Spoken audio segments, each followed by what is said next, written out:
नमस्कार दोस्तों, स्वागत है आपका हमारी कहानियों की दुनिया में, जहां हर किस्सा आपको नए अनुभव और नई सीख देगा।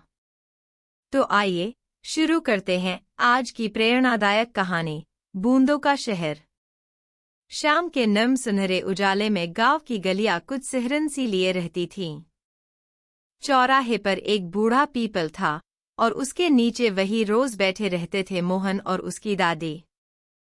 मोहन बचपन से ही जिज्ञासु था, उसकी आंखों में शहरों की कहानियां, किताबों की चमक और नए नए सवालों की भूख रहती थी। दादी अक्सर कहानियां सुनाया करती, पर आज कुछ अलग ही चाह थी मोहन को। उसे दुनिया के एक जादुई हिस्से की तलाश थी जो उसने अपनी दादी के बचपन के किस्सों में सुना था, एक ऐसा छोटा सा तालाब जो बूंदों का शहर कहा जाता था। कहते थे कि वहां पानी की बूंदें बोलती हैं और जिनकी सुनते हैं उनके दुख हल्के हो जाते हैं। मोहन ने एक सुबह निकलने की ठानी। दादी ने हाथ पकड़कर कहा, बेटा, कोई भी रास्ता चुनो तो दिल में सच्चाई और हिम्मत रखना। मोहन ने सिर पर टोपी टिका ली और अपनी साइकिल पर निकल पड़ा। गांव के रास्ते पीछे छूटते जा रहे थे और खेतों की हरी पट्टियां उसके चारों तरफ लेट गई थीं। रास्ते में उसे एक अजनबी मिला, झोले से बंधा एक छोटा बैग, आंखों में नर्म मुस्कान और हाथ में पुरानी घड़ी। आदमी ने मुंह खोले बिना ही मोहन की साइकिल के सामने रख दी और कहा, याद रखो, समय की कद्र करना सीखो। मोहन कुछ न समझ पाया पर मन में लगा कि ये भी किसी किस्से का हिस्सा है। टालमटोल के बाद मोहन उस पहाड़ी की ओर पहुंचा जहां तालाब था। तालाब शहर से बिल्कुल अलग, शांत और टैंगसी बूंदों की तरह चमकता था। पास पहुंचते ही मोहन ने देखा कि तालाब का पानी बिल्कुल साफ था, पर उसमें छोटी छोटी रोशनी की लकीरें तैर रही थीं, जैसे किसी ने रात के तारों को पानी में उतार दिया हो। मोहन ने कदम बढ़ाकर पानी के किनारे बैठकर हाथ डाला। अचानक पानी की एक बूंद उसके उंगली पर टकराई और उसने सुना, साफ सी आवाज, क्यों आए हो? मोहन की सांस रुकी। उसने जोर से कहा, मैंने सुना था कि यहाँ बूंदें बोलती हैं। क्या तुम सच में बोलती हो? बूंद ने गर्व से कहा, हम हमेशा से बोलती आए हैं, पर हम केवल उन्हीं की बात सुनते हैं जिनके दिल में सच्चाई और दूसरों के प्रति दया होती है। मोहन ने झट से कहा, मेरी दादी बीमार है। गांव में डॉक्टर आते हैं पर कुछ ठीक नहीं होता। मैं दादी को हंसाना चाहता हूँ, उसे फिर से सही करना चाहता हूँ। पानी की बूंदों ने एक साथ उड़कर तालाब की सतह पर चक्र बनाए और फिर एक धीमी धीमी कहानी सुनाने लगी। एक ऐसी कहानी जिसमें समंदर ने नदी से कहा कि वह अपनी धाराएं बांटे, एक पुराने किसान ने अपने खून पसीने से गांव का कुआं खोदा, और एक बच्चे ने अपने कुछ खिलौने बांट दिए। बूंदें कहती रही कि खुशी बांटने से बढ़ती है और दर्द बांटने से हल्का होता है। मोहन ने ध्यान से सुना और उसकी आंखों में विचार झलकने लगे। उसने तय किया कि वह दादी के लिए गांव में एक छोटी सी दवाइयों की व्यवस्था करेगा, पर वह यह भी जानता था कि पैसे कम थे।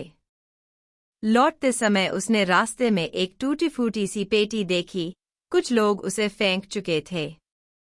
पेटी के पास बैठे एक बूढ़े नटखट कारीगर की आंखों में थकान थी, पर हंसी थी। मोहन ने उससे कहा, दादा, क्या तुम मेरे साथ दादी के लिए दवा लेने चलोगे? मेरे पास पैसे कम हैं। बूढ़े ने कहा, बेटा, मेरे पास वक्त है और मेरे पास कुछ पुराने औजार हैं। तुम दवाइयाँ लेने जाओ, मैं कुछ काम करके पैसे दे दूंगा। मोहन ने मन ही मन सोचा कि यह वही वक्त है जब बूंदों ने कहा था कि खुशी बांटने से बढ़ती है। मोहन ने गांव के बाजार में जाकर छोटी छोटी दुकानें लगाईं, कुछ भी बेचने की लगन के साथ, कुछ मिठाइयाँ, कुछ पेड़ के बीज और गांव की पुरानी कहानियों की एक छोटी किताब। उसकी सच्ची हंसी और मेहनत देखकर गांव के लोग मदद के लिए आगे आए। किसी ने कुछ पैसों का दान दिया, किसी ने मुफ्त में दवा दी, और बूढ़े कारीगर ने शाम तक दी हुई मेहनत का हिसाब देकर मोहन की जेब भर दी। मोहन की आंखों में चमक लौट आई। वापस आकर उसने दादी को दवा दी और साथ में हर रोज एक छोटी सी कहानी सुनाने लगा।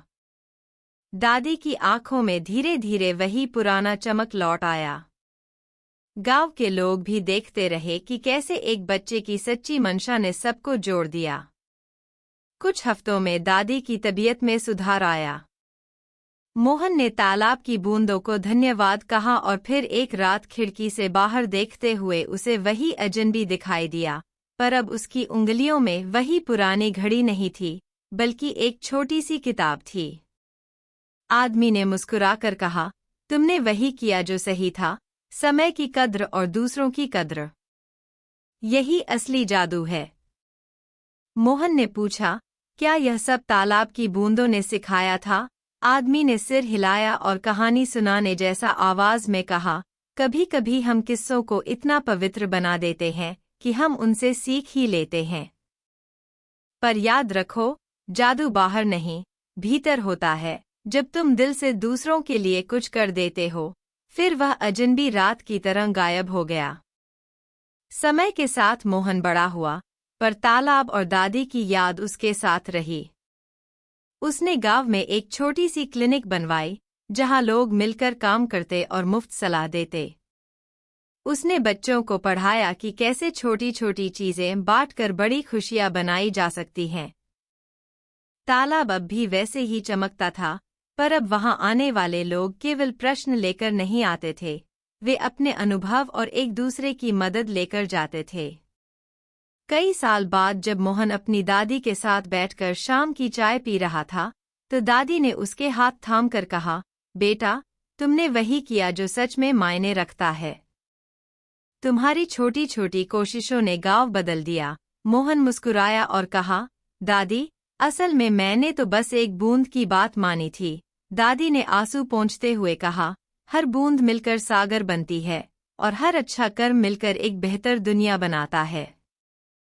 और इस तरह एक छोटे से बच्चे की सादगी, एक तालाब की पुरानी कथाएं और गांव वालों की मदद ने मिलकर एक कहानी लिख दी, जो बताती थी कि जादू कहीं दूर नहीं होता, वह बस हमारे अपने कर्मों और इरादों में छिपा होता है। दोस्तों, यह थी हमारी आज की कहानी बूंदों का शहर। अगर आपको यह कहानी पसंद आई हो तो वीडियो को लाइक करें, चैनल को सब्सक्राइब करें और कमेंट में हमें ज़रूर बताइए कि आपको अगली बार किस तरह की कहानियाँ सुनना अच्छा लगेगा। मिलते हैं अगली कहानी में। धन्यवाद।